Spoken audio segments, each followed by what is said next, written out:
第2季第14集。他活了，是吗？罗辑点了点头，翻身坐了起来。荣，我以前总以为小说中的人物是受作者控制的，作者让他是什么样他就是什么样，作者让他干什么他就干什么，就像上帝对我们一样。错了。白蓉也站起身来，在屋子里来回走着。现在你知道错了，这就是一个普通写手和一个文学家的区别。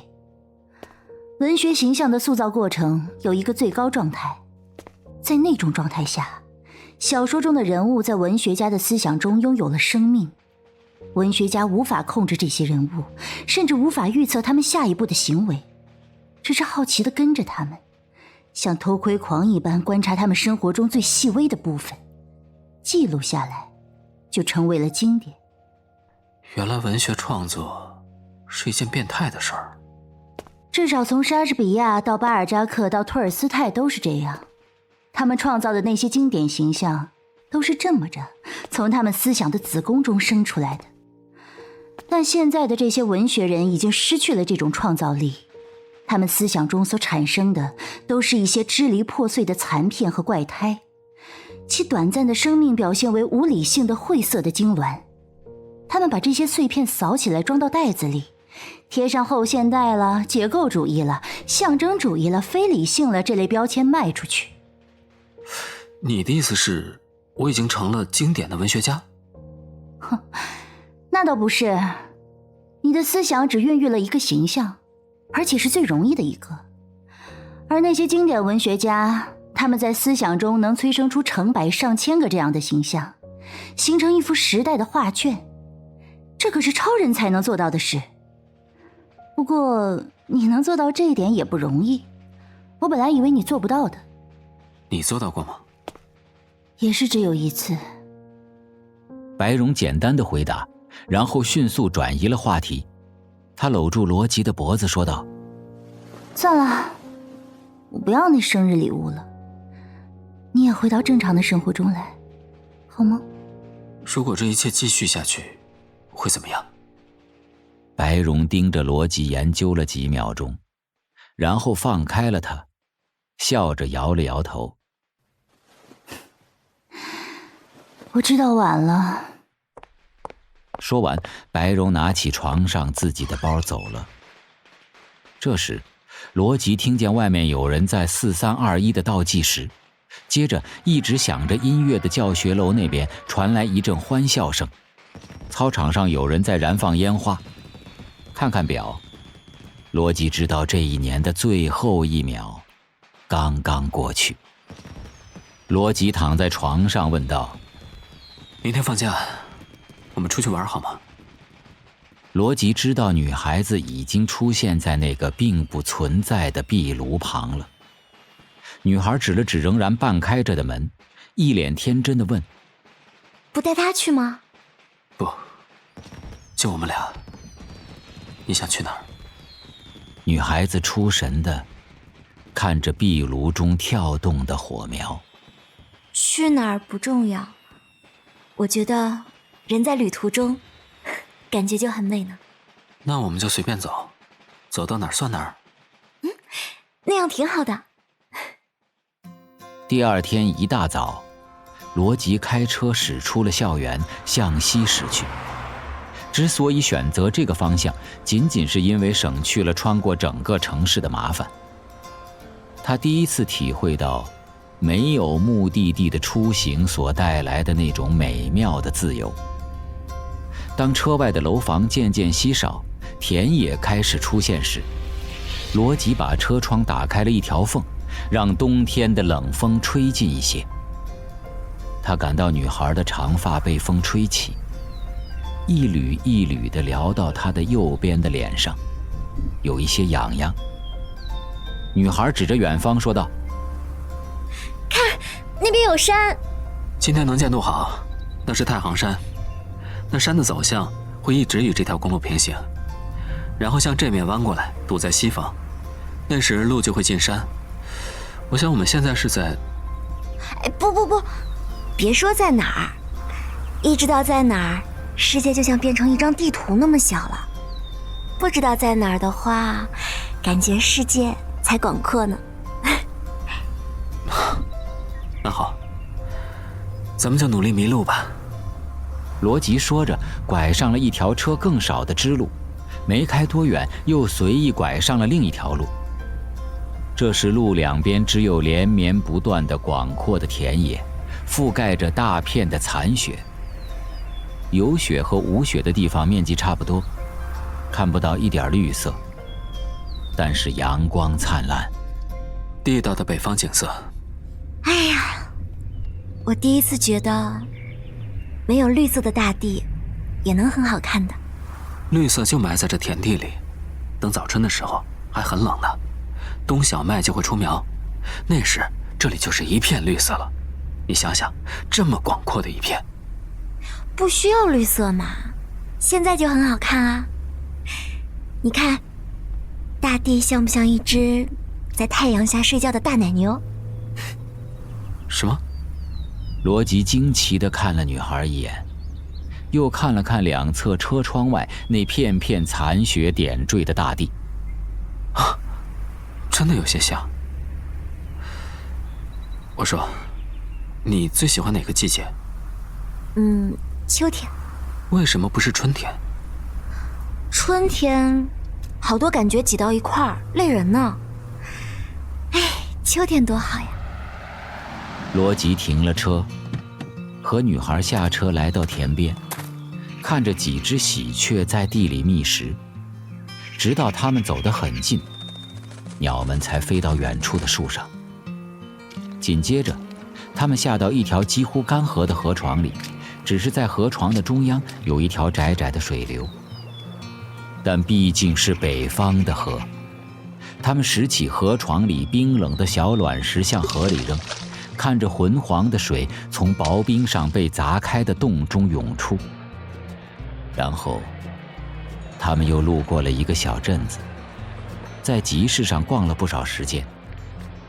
他蹲在一处卖金鱼的地摊前不走，那些玻璃圆缸中的金鱼在阳光下像一片流动的火焰。罗辑给女孩买了2条，连水装在塑料袋里，放在车的后座上。再然后，他们开进了一个村庄，但是并没有找到乡村的感觉，因为房子和院子都很新，有好几家的门口还停着小汽车，水泥路面也很宽，人们的衣着和城市差不多，有几个女孩子穿的也很时尚，连街上的狗都是和城里一样的那种长毛短腿的宠物狗。但是村头的那个大戏台很有趣，他们惊叹这么小的一个村子竟然搭了这么高大的戏台。戏台上是空的，罗辑费了好大的劲儿爬上去，面对着下面他这一个观众，唱了一首山楂树。中午，他们在另外一个小镇上吃了饭，这里的饭菜味道和城市也差不多，就是给的分量几乎多了1倍。饭后，在镇政府的一个长椅上，他们在温暖的阳光中昏昏欲睡地坐了一会儿，又开车信马由缰地驶去。不知不觉中，他们发现进山了。这里的山的形状平淡无奇，没有深谷悬崖，植被贫瘠，只有灰色岩缝中的枯草和荆条丛。几亿年间，这些战累的山躺了下来，在阳光和时间中沉于平和，也使得行走在其中的人们感觉自己变得和这山一样懒散了。这里的山像坐在村头晒太阳的老头。但他们路过的几个村子却没有见到这样的老头。没有谁比这里的山更悠闲了。不止一次，车被横过公路的羊群挡住，路边也出现了他们想象中应该的那样的村子，有窑洞和柿子树、核桃树，石砌的平房顶上高高的堆着已经脱了粒儿的玉米芯，而且狗也变得又大又凶。他们在山间走走停停，不知不觉消磨了一个下午。太阳西下，公路早早地隐在阴影中。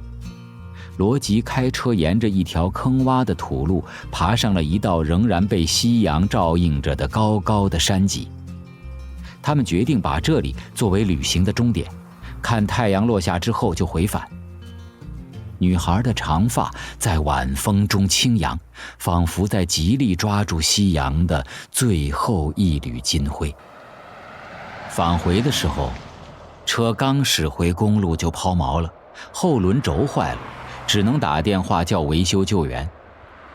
罗辑等了好一会儿，才从一辆路过的小卡车司机那里打听到这里是什么地方。让他感到欣慰的是，这里手机还有信号。维修站的人听他说完地名之后，告诉他至少要4-5个小时才能赶到。日落之后，山里的气温很快降了下来。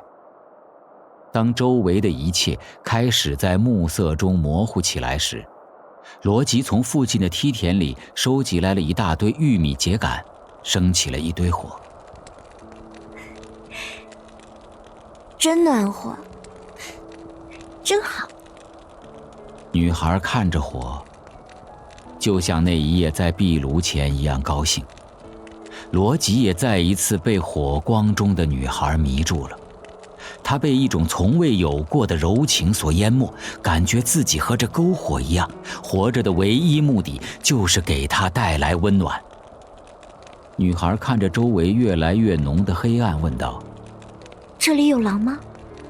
没有，这是华北，是内地，仅仅是看着荒凉，其实是人口最稠密的地区之一。你看，就这条路，平均2分钟就有一辆车通过。我希望你说有狼的。女孩子甜甜地笑着，看着大群的火星向夜空中的星星飞去。好吧，有狼，但有我。然后他们再也没有说话，在火边默默地坐着，不时将一把秸秆放进火堆中维持着燃烧。不知过了多久，罗辑的手机响了，是白蓉打来的。和他在一起吗？不，我一个人。罗辑说着抬头看看，他没有骗谁，自己真的是一个人，在太行山中的一条公路边的一堆篝火旁，周围只有火光中若隐若现的山石，头上只有满天的繁星。我知道你是一个人，但你和他在一起。是。罗辑低声说着，再向旁边看，那个女孩正在把秸秆放进火中，她的微笑同窜起的火苗一起让周围亮了起来。现在你应该相信，我在小说中写的那种爱情是存在的吧？是，我信了。罗辑说完这4个字，立刻意识到自己与白蓉之间的距离也真的有实际的这么远了。他们沉默良久，这期间细若游丝的电波穿过夜中的群山，维系着他们最后的联系。你也有这样一个他，是吗？是，很早的事了。他现在在哪儿？